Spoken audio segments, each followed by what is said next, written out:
Here, I'll take it off. Yeah, there you go. That's it. Yep. It's definitely impacted what I think my voice is projecting. If I see somebody in the store Wegmans, for instance, and I see somebody that I used to know or haven't seen in a while,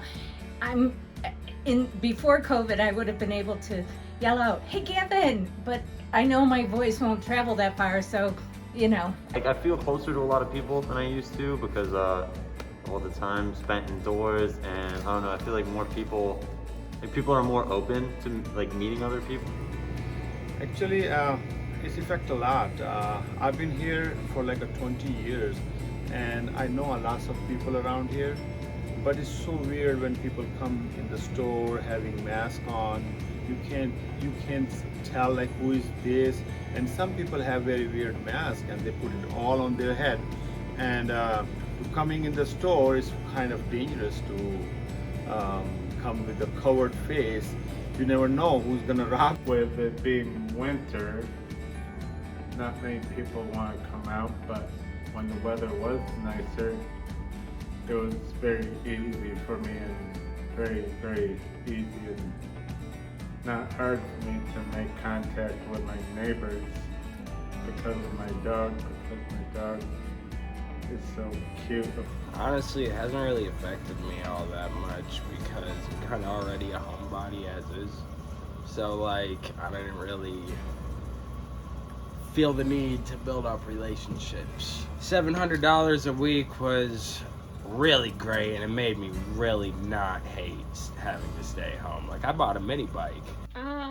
I guess I'll start off with work relationships. I know it's been easier to connect with people, but it's such a superficial connection because I can't really see the person in person.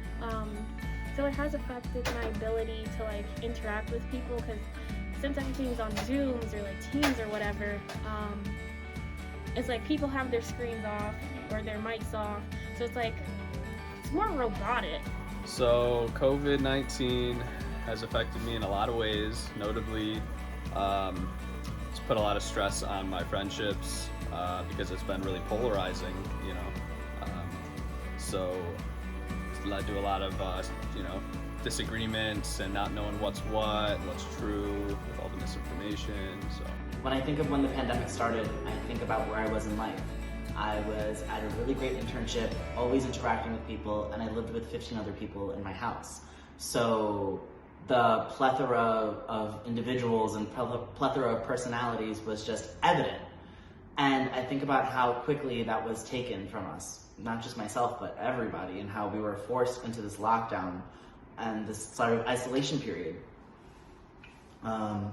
Obviously we had places like Zoom, places where we could chat online, speak online, and the universe became almost that like social lifeline for all of us, but it never really ruminated into the same sort of feeling as when you would be with a bunch of people. And 2 years later, we come back to that. I think of how hard it is to approach people, how hard it is to talk to people.